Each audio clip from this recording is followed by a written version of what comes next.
people who are joining. We'll just take care of people keep joining in later than this. But Sean, welcome. And thank you for sharing your time and expertise here with all of us. I request all of us to be on camera if that, if it is possible, because that just helps us think that we are together sitting here.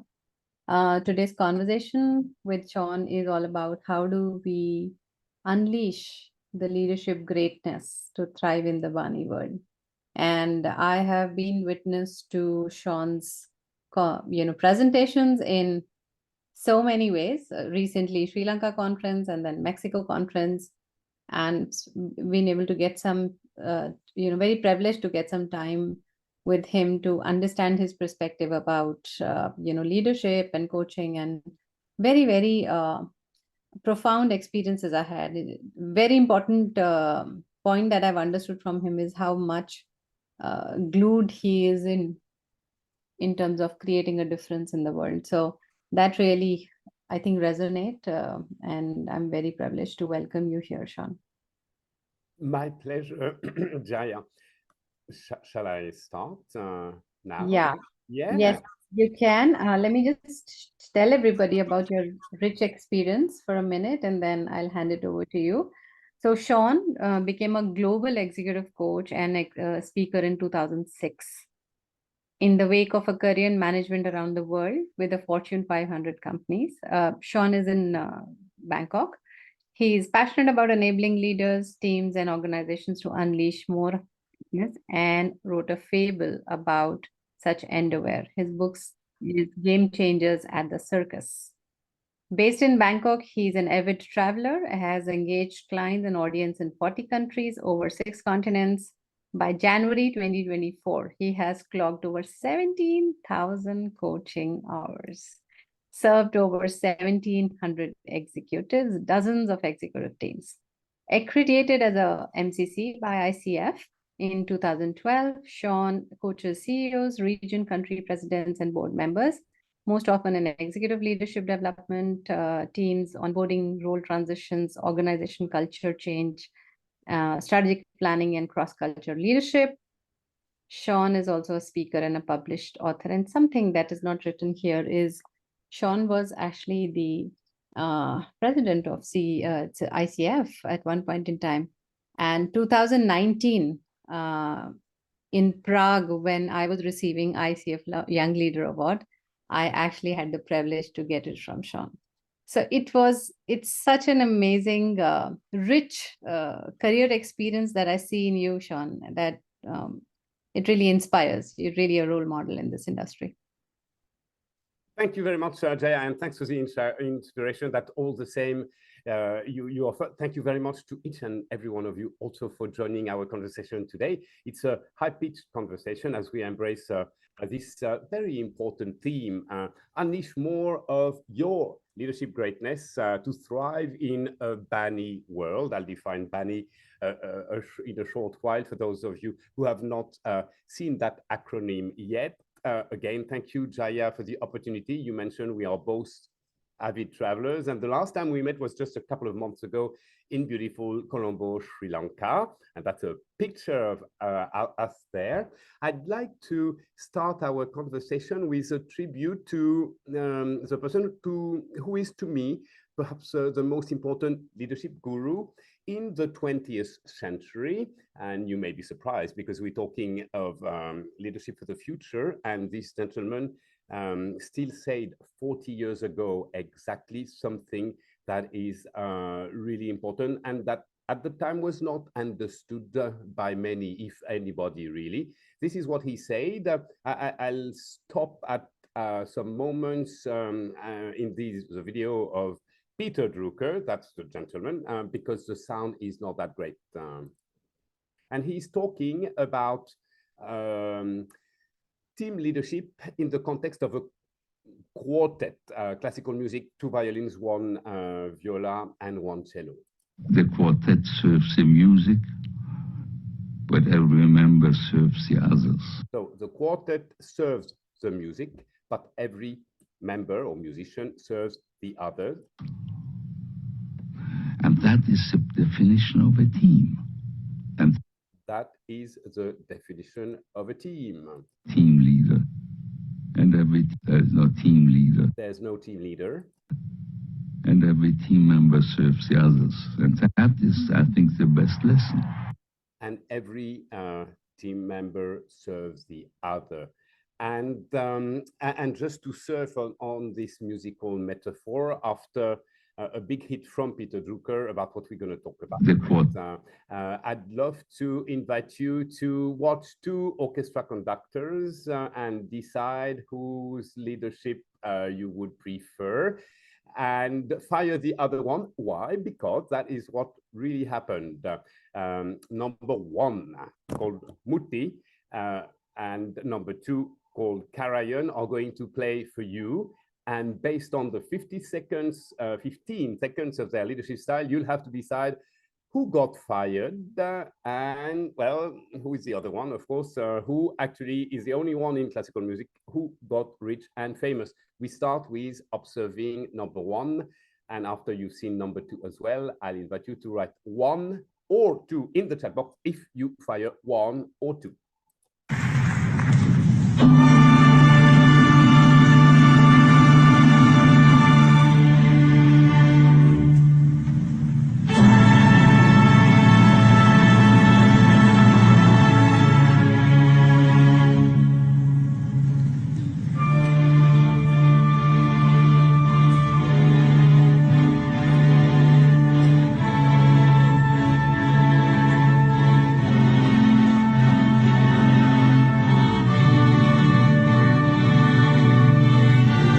That is it for number one. Let's observe number two. Please pay attention as you observe number two to the fact that every musician and himself are closing their eyes.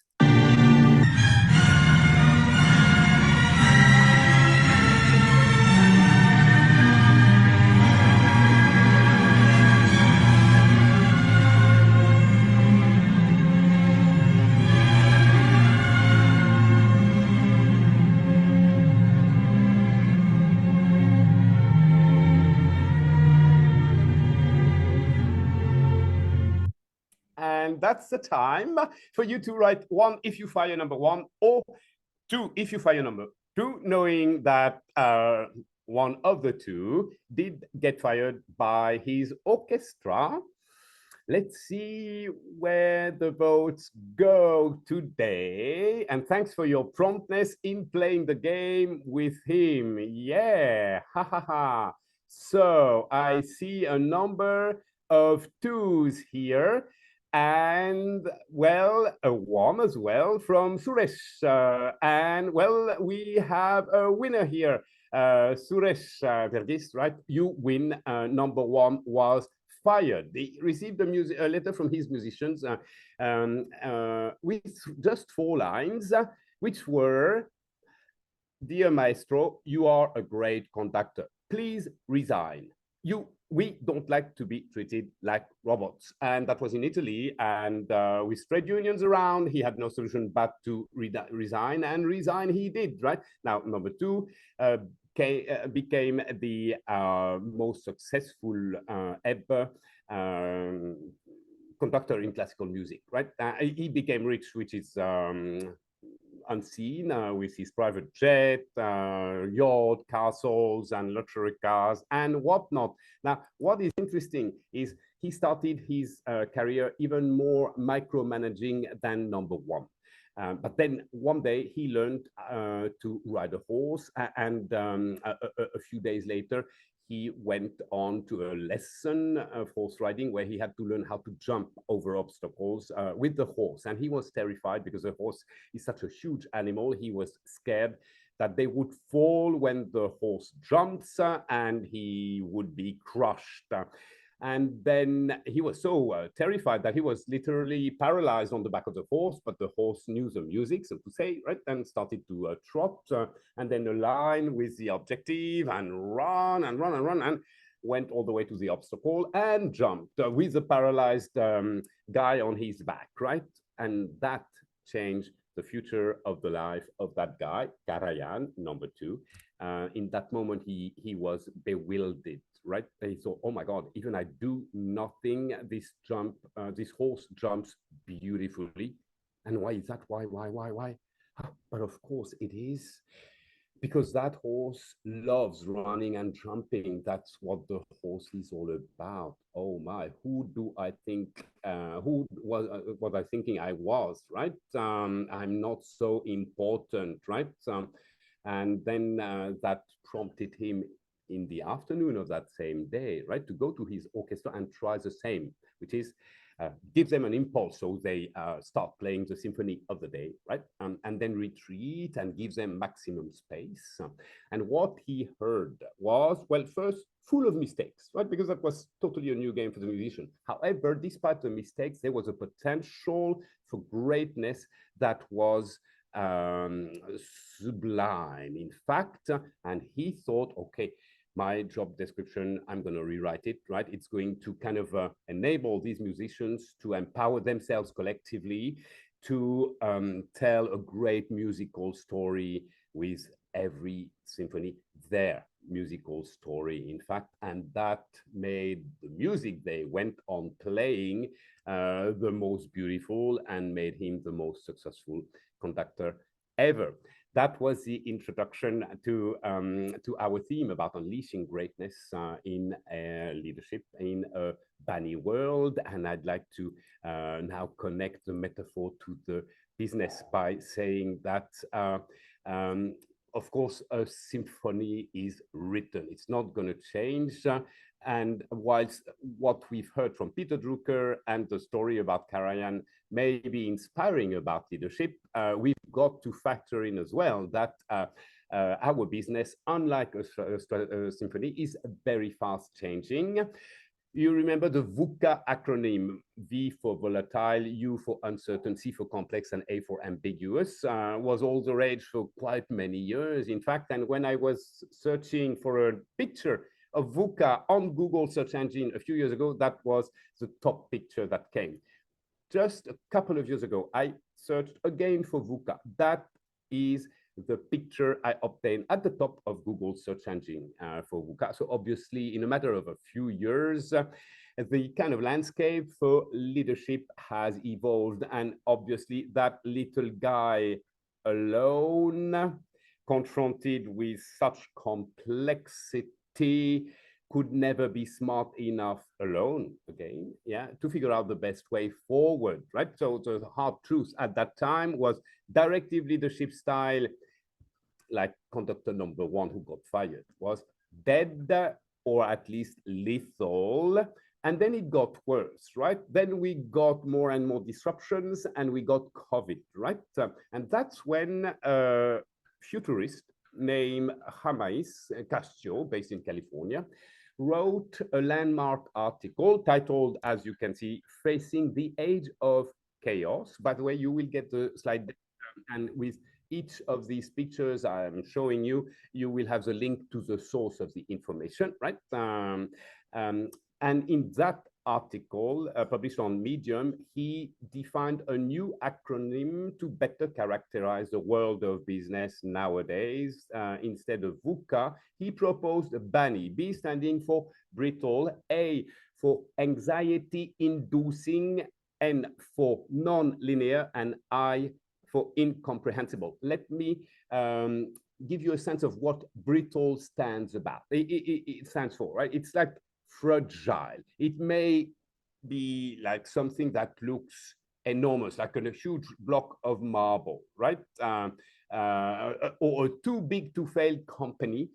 And actually, it is fragile, big as it is, right? And if it falls on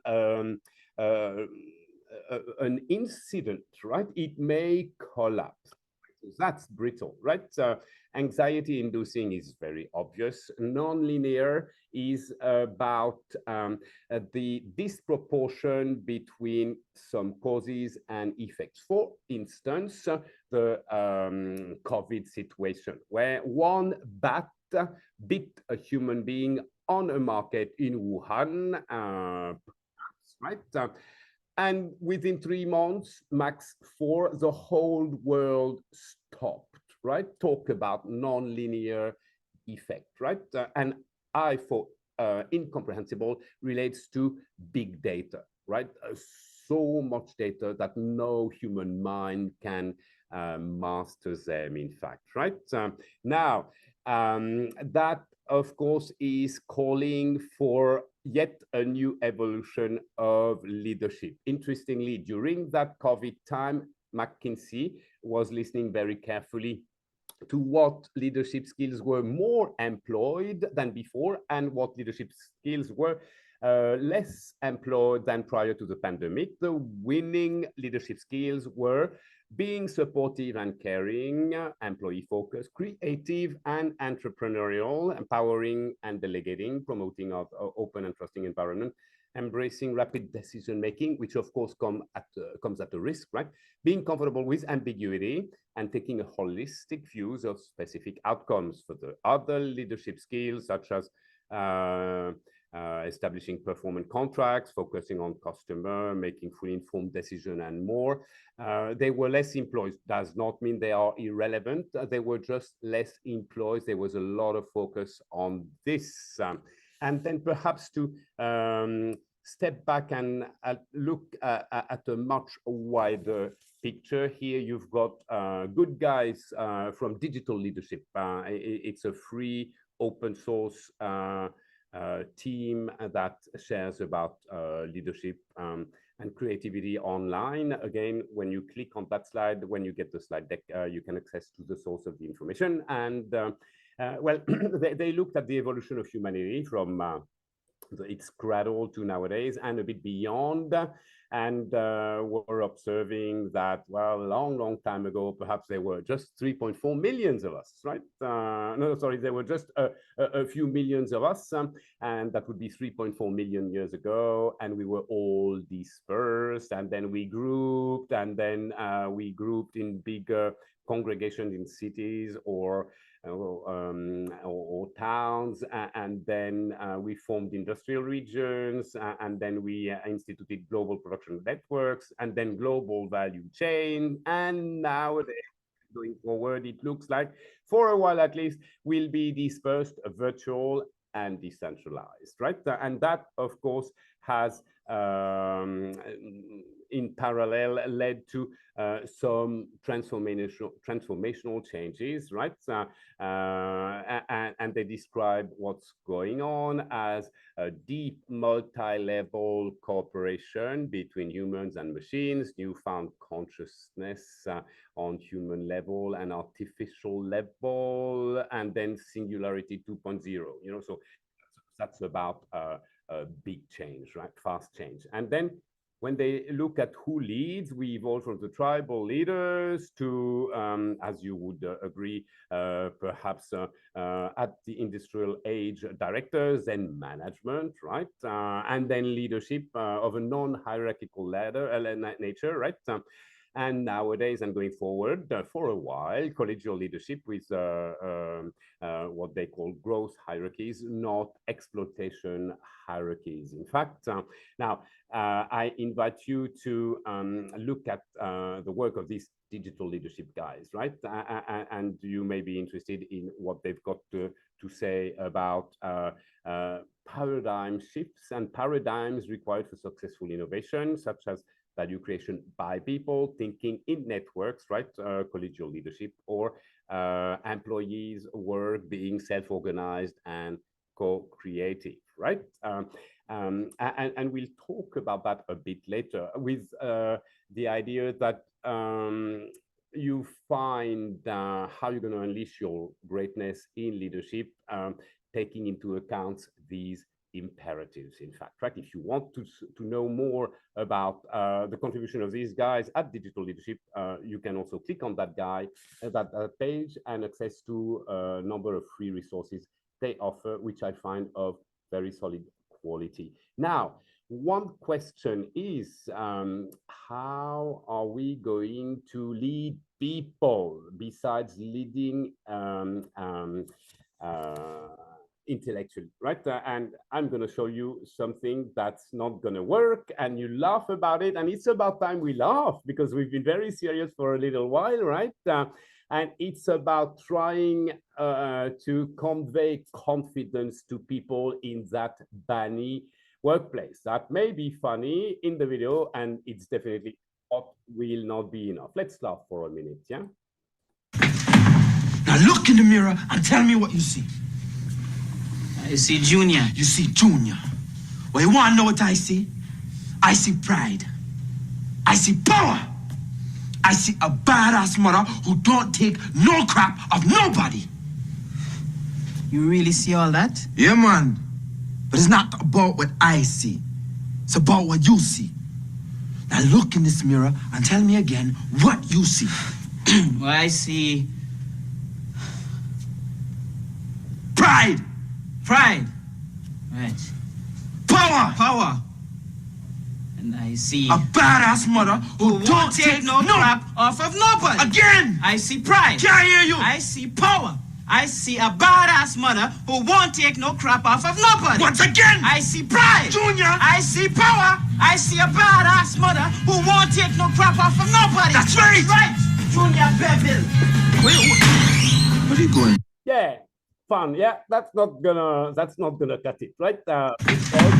Facing that anxiety-inducing context that Jaime Castios mentioned as the A in BANI, right? And that's essentially due to the fact that 5 triggers of anxiety are activated in our world, and that's from studies in neuroscience that's been performed with brain scanners, in fact, to detect what creates energy in the brain, and in particular fight or flight energy. And there are 5 causes, in fact, which are lack of those 5 big words you read here: lack of status, such as losing face, being criticized, right? Lack of certainty, like missing clarity or a sense of what happens next. Lack of autonomy, some freedom to do something the way you like to, right? Or you want to. And then relatedness or relationship, sense of belonging, if you will, lack of it, right? Being apart from people or working in isolation by force, and eventually lack of fairness, having a sense that the situation, the people is fair, right? So of course, all of those 5 lacks are really triggered in the BANI world that we live in. And us leaders, we've got to find a way to nourish a mindset in our people that is going to then have them live and choose behaviors that will best help them thrive in the BANI world. Yeah, that's a very tall endeavor. I took some time to reflect about what mindset perhaps we could try and embed in the people we lead, right? And I came up with a mindset that's really borrowing from 3 different cultures, in fact, and I'll come to that in a minute. Just before that, I need to tell you that the ambition here is to nourish in our people superior capacity and resilience, yeah, to thrive, right? Despite the difficulties of the BANI world, to also showcase empathy and mindfulness, to best handle the anxiety, to enable them to take in enough context and be highly adaptable to best handle the non-linearity we mentioned before, right? And also to promote transparency and give a good space to intuition, because of course our intuition is smarter than our cognitive mind, right? If you will, yeah. So that mindset I was referring to, that I shaped from 3 different cultures, is this one, in fact, right?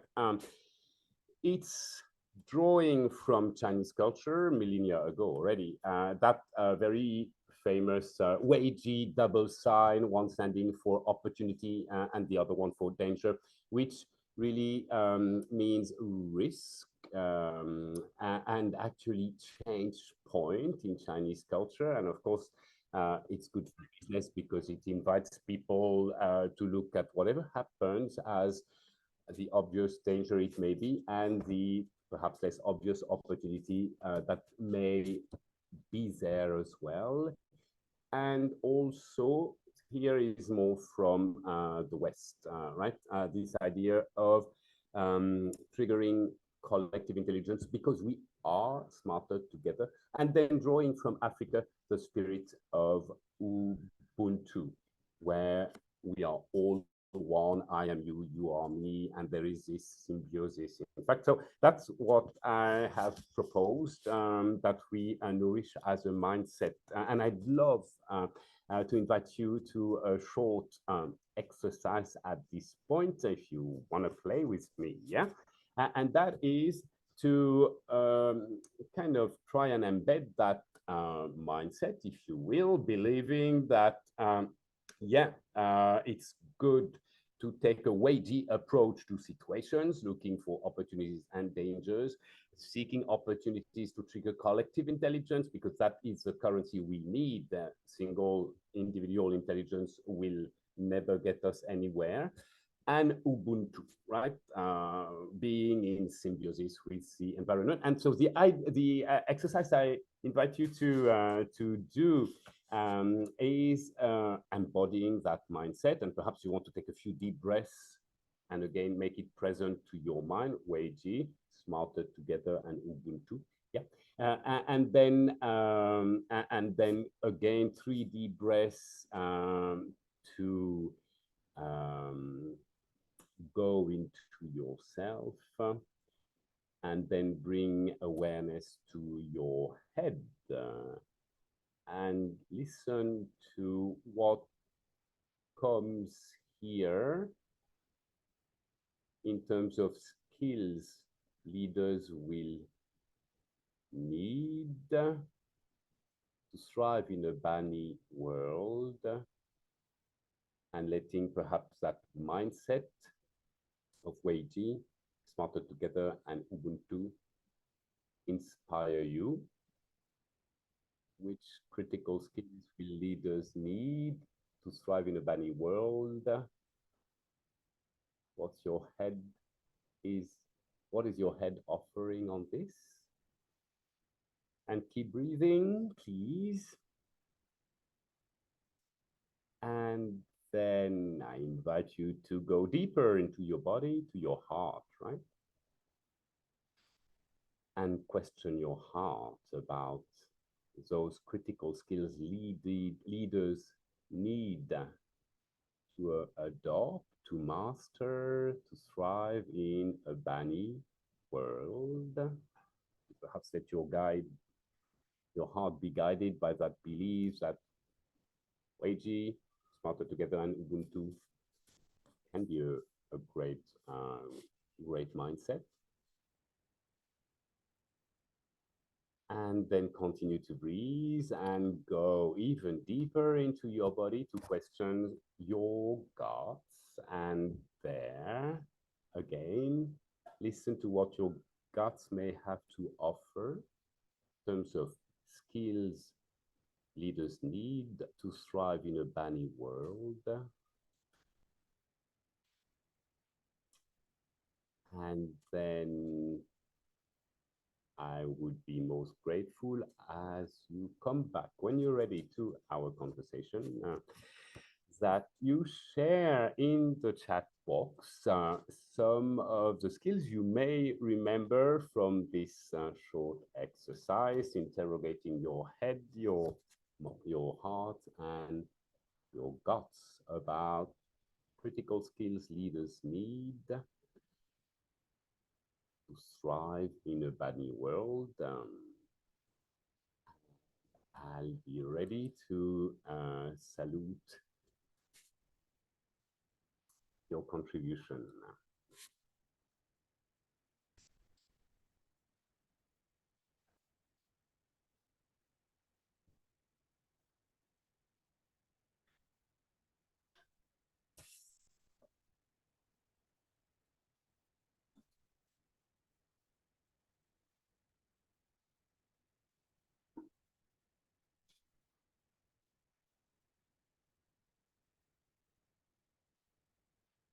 Thank you very much, Anan, for opening the ball, right?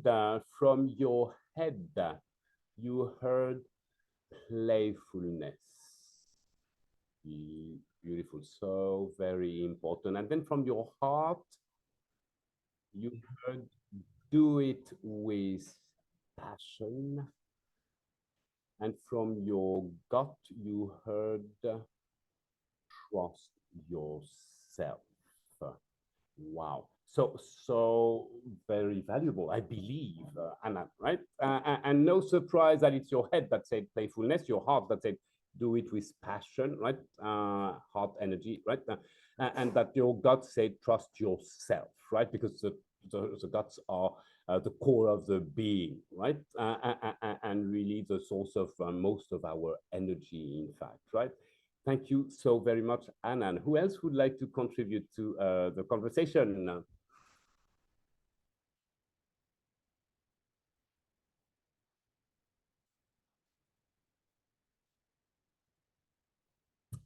As you prepare to contribute, I'd love to bring in three things I believe that we can do as leaders, and it's going to be quite in line with what Anna had offered. In fact, right? And the first one is to trigger energy in our people, again, as leaders, right? For ownership, for boldness, and for resilience. Yeah, we need to be catalysts of energy. We obviously need to be catalysts of collective intelligence so that we can engineer positive disruption, in fact, and not just be praised to disruption engineered from outside, and also agility so that we progress faster as a business than competition. In fact, and of course, you can imagine E standing for energy, CI for collective intelligence, and agility for A, right? The acronym is so very easy to remember, and then that's why I'm advocating that we as leaders and coaches become ECIA agents, right? And I even wrote an article for Forbes about this, which you're most welcome to go through when you receive the slide deck, right? By clicking on this page, in fact, right? Successful leaders must become ECIA agent.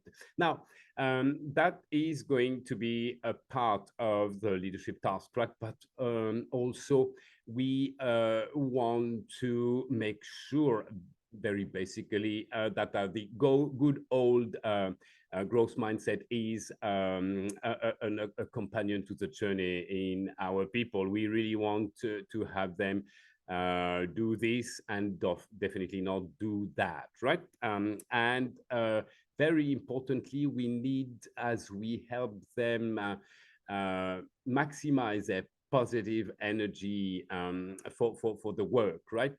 To make sure they avoid very common derailers of stamina and energy. And I just mentioned a few here in passing. Multitasking, allowing too many disruptions, playing the hero, the guy that says yes to all requests, right? Seeking perfection, and those back-to-back meetings that are just exhausting everyone. Notice Google, smart as ever as a company, right, has instituted 45 minutes meetings quite a few years ago already, and it's working fantastic because in between meeting, people have time to rest, to catch up with their emails, to go to the bathroom if they need to, and to prepare themselves for the next meeting, right? And so I also would like to offer that in service of helping our people boost their stamina, their sharpness, right? And maintain it, right? We invite them to plan quiet time so they stop doing and stop thinking for a bit, right? To just give a break to their brain, right? Their head brain, I mean. And that's really important. After all, we give a lot of relaxed time to our muscles every night. We also need to have the same discipline for intellectual activity. Also appreciating ourselves and others and celebrating who we are is really going to help a lot.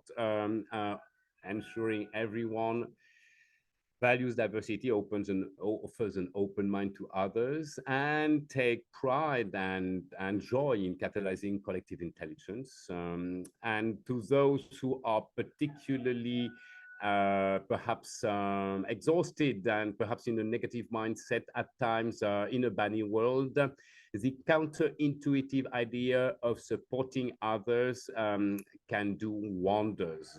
They will say, why, or think, why I'm already in such a bad place and I'm asked to support someone else, and then actually they will find out that can re-energize them. Yeah?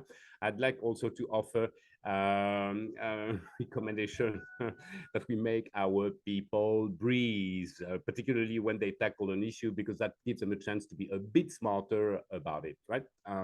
And promote exercise, even if only 20 minutes a day, is immensely important. And finally, invite everyone to base their life on 3 pillars, not just 2. You see, if we look at ourselves as animals with 2 legs, we are very vulnerable. If one of our legs is broken, then how can we move forward? Well, it's the same with life. If it's based on only work and family, and one of the 2 is in a bad condition, how can we move forward, right? It's much better to base our life on 3 pillars.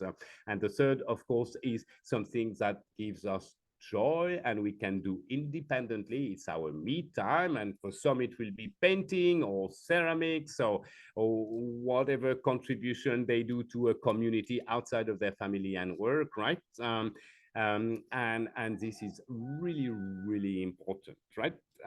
If you're interested in going deeper into suggestions to help people enhance their well-being, which is really a pre-requirement to thrive in a BANI world, I invite you to go through these articles or white papers I've written, and some relevant articles published by Harvard Business Review. Now, coming to collective intelligence, I'd love to say that as leaders, we want to reward our people when they exhibit the highest level of collaboration. The highest level will be far beyond the bronze medal level, which is just a guy bringing her or his best to the team. The silver will be rewarding someone who brings his or her best to the team, and also, very importantly, enables others to bring out their best. That is a much more precious team player, very much in line with what Peter Drucker said, as I had you listen at the beginning.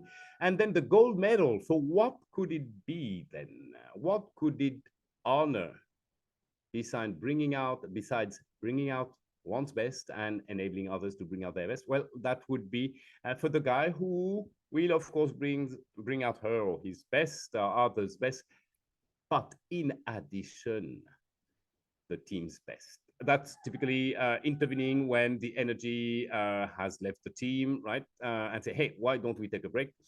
Go for take a few steps or breathe and regain our energy so we can move forward. Or that will reward an intervention such as observing some people have tuned out of the conversation, or perhaps the introverts are not speaking up. They don't have time. The extrovert take all the time, right? And that guy with the gold medal will say, hey, Kun Anan, what do you say? And Sidhu, what do you say? And then the platinum medal, and that you can surely guess, will go to the guy who, in addition of the performance at goal level, also seeks the organizational's best, right? So those things are really easy to remember, right? And hopefully the visual of the medal can make them even easier to keep in mind, yeah? And that goes quite a long way to catalyze collective intelligence.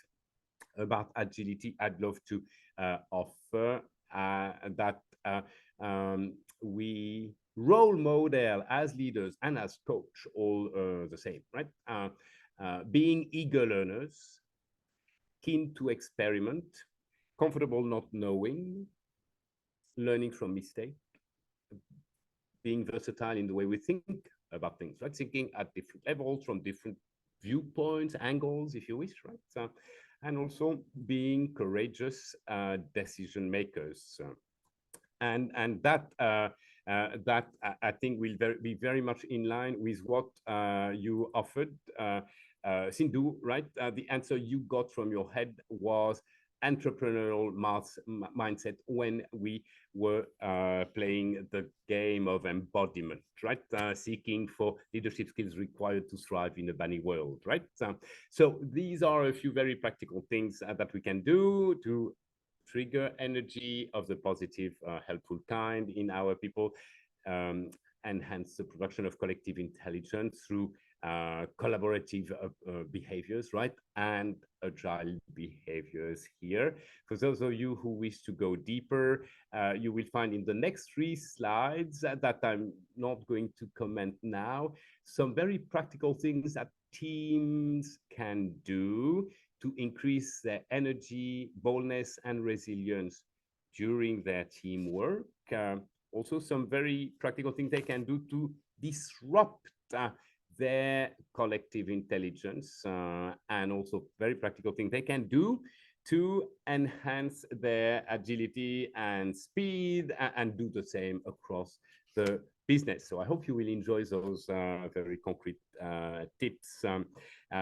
With this, got to say the obvious, right? That as you go through the importance of catalyzing positive energy, collaboration for the sake of triggering, creating collective intelligence and agility. Certainly you found out those are kind of elements, core elements of the job description of a coach. Yeah. And then of course, being a coach as a leader will go a very long way in thriving as a leader in a BANI world, right? And then there is no surprise why Google, again, always the best student in class, right, has instituted Be a Good Coach as the first of 10 Google manager behaviors. And those who have worked or are working with Google, as I've worked with Google, right, as a coach, right, will know that is very true. That is what you see every day at Google subsidiaries around the world. The second skill is empower teams and does not micromanage. So very much conductor number 2, not number 1, right? And then there is more, of course. And at the end, and the last 2 skills were added 5 years after the 8 were coined in the Oxygen survey, Google called it, right? The last 2 were added afterwards, more recently, right? Collaboration across functions and departments, right? Or teams, right? And being a strong decision maker. To be agile, right? To master over time the art of making good enough decisions, if not perfect, in time. Yeah. It's very interesting also to listen to Tim Cook, who took over from Steve Jobs, who was very much conductor number 1, and that was absolutely right at the time for Apple. Tim Cook is totally number 2 as a leader. He said that beside taking risks, it's really important for a leader to focus and attentively listen to those she speaks with, right? Trust others around, value diversity, be humble, which invites others to also be humble, yeah, and therefore open up, speak their mind without a fear of being wrong, yeah, and when they are, and if it matters, admit it, of course, right?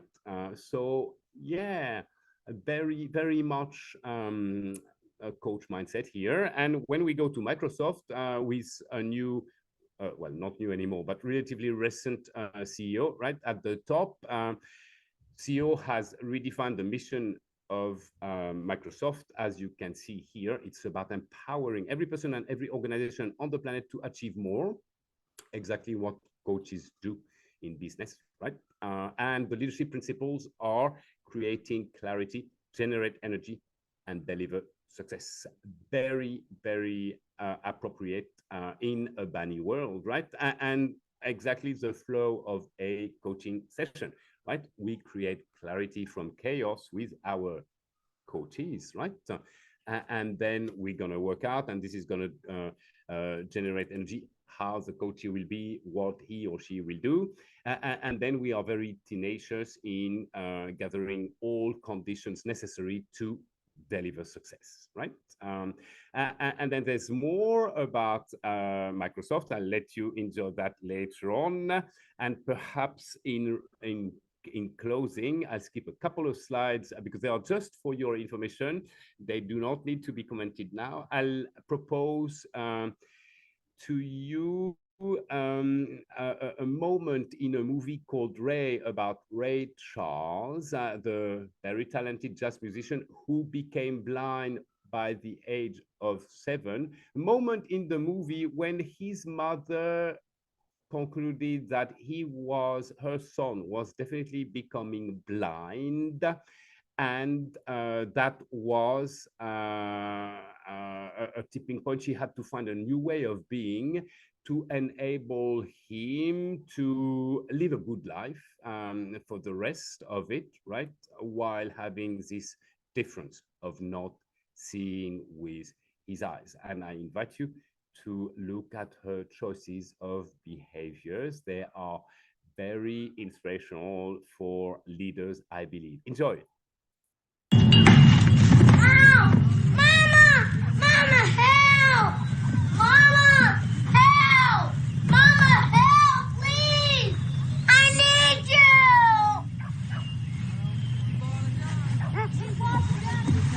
Mama, help! Mama!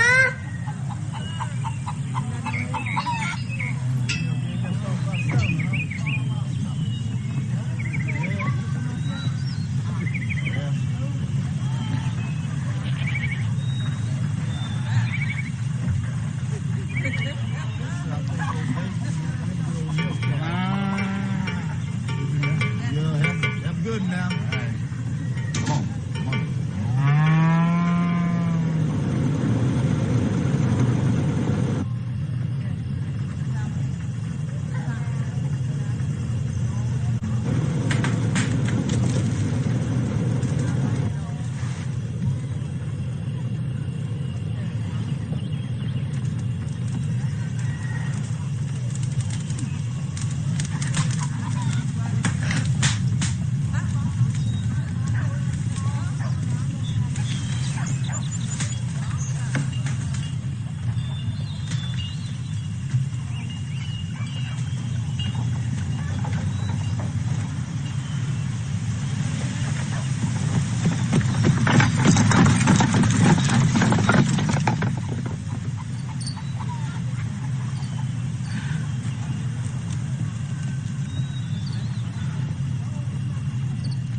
I hear you too, Mama.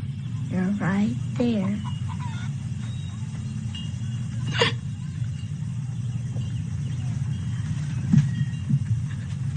Yes, I am. Why are you crying, Mama? Because I'm happy. And of course, she's happy, right? Because she just enabled her son to empower himself to over time thrive, and that he did, right? And with this, I'd love to give you a chance, if you want the slide deck right away, to just scan this QR code, right? And then it'll come to your phone. If you're more patient, I'll send the PDF by email to my friend Jaya, right? And then you're welcome to get it from Jaya. For those of you who are book readers, right, I can invite you to have a look at the book I wrote about how leaders can unleash greatness in their organizations. It's called Game Changers at the Circus, How Leaders Can Unleash Greatness in Their Organization. It's a fable, a leadership fable. It happens in a circus with animals, and at the end of the book, there is a workbook with concrete things leaders can do for that purpose of unleashing greatness in their world, in fact. And with this, I guess we have 5 minutes for Q&A, and just perhaps before we enjoy the conversation, I want to acknowledge your contributions in the chat box. And here we've got Keep Deep Core saying that movie is a must-watch for everyone. We agree, right? And the movie has amazing music indeed. Absolutely, it's really good. Thank you, everyone, for still being there, right? And Jaya, I'm still available for a couple of minutes. If anyone has questions or contributions to make, right, your own insights about unleashing greatness, leadership greatness to strive in a BANI world, you're most welcome. This is your space, yeah? Thank you, Sean. I would like to invite Hi, John. How are you? anything that you Oh, Sidhu, how are you? Good to see you again, yeah? Good to see you. I always love your sessions. Thank you, Jaya, for making this happen. I absolutely loved how you opened the session, John, and the first few things that you showed are a huge takeaway for me. A team is where everyone supports each other. There's no team leader. That concept was like absolutely like a bulb moment for me. Yes. And of course, many other things that followed. But yeah, thank you. Thank you for showing so many examples. They were so easily relatable and a lot of insights from those. Thank you. Thank you very much, Sindhu. Yeah. And to think that Mr. Peter Drucker said that about there is no team leader, the task is the master, every team member serves the others. 40 years ago, right? How Yeah. visionary is that? It took humanity probably 30 years to really get it, right? When we To started. evolve to that level. Yeah. Yeah. And there he was already, right? Yeah. Yeah. Thank Amazing. you. Thank Yeah, you. thanks so much, Sindhu. I'm glad you enjoyed this. Yeah. Yeah. all right. Anyone Hey, else? hi, this is Arun. Arun, hello. How are you? Good, thank you, Aishon. I come from a construction background. So yeah, lots of urgency and I guess male energy around. And so, what do you do when the world around you is constructed on power and influence? Yeah. Yeah. Power and influence, right? And primarily self-serving, right? That's the male ego, right? It's self-serving, whereas femininity is anchored around serving others, right? And that is the male ego is where a lot of the problems in business come from, and also in politics. When you look at the countries where the government are made mostly of men usually, it will not be very good for the country and for the world, right? Yeah, so it's very tough, Arun, right? If there is no diversity at the top, and sadly, it's an all-male crew, right? And if we cannot bring in female team members, right, then we still have to give a chance to having people little by little teach themselves, or we force them if they don't want to learn. We force them to help the other guy play, help the other guys, right, play at their best, right? So, for example, we are on a job site, right? So there is a top planner for the job site, right? And then there is also the supervisor on the job site, right? And the supervisor thinks the planning is crazy and dangerous. And the planner complains that the supervisor is not smart enough to understand his fine work and too lazy to work hard, right? So there we have two male egos at each other's throat, right? And then our intervention as leaders will be to tell them, you know, guys, you've got your points, right? Both of you, right? And you're going nowhere with this. Only through being a bit more humble, right? And being open to really listen to the other guy, are you going to do something great? And so that's the least I expect from you. You see, I don't just expect you to do your job in your area very well. I expect more than that from you. I expect you to cooperate better. So you're going to show me you smart enough, not just to do your job well, you also smart enough to help the other guy and have a smart discussion, open-ended, appreciative of the other guy's contribution. Right? That's the level of smart I need you guys. And that's what I pay you for, not just to be the best planner in your little like Algeco bunker, right? Or the best supervisor in the foundations of the job site. I expect more from you. So you play with their ego, Arun, in a very dominant way, if you have to, right? And then you tell them you expect better than them, better than that from them, and that could work, right? Yeah. So you're saying challenge the very exactly. Tell them, guys, you can do better than that, right? Doing your job just in your little office is okay, yeah, but it's not what I pay you for, right? I pay you for more than that, right? And that should be. I'm gonna have to go to a coaching session, and I want to honor what you've offered recently in the chat box. Sanjay, thank you, Jaya. For that goes to you, Jaya, for setting this insightful perspective. Yeah, and then and deep core, right? Growth is at the intersection of support and challenge. Beautiful. Wow, nice words. Jaya, back to you. Thank you, everyone. Thank you, Arun and Sindhu, for your contributions also.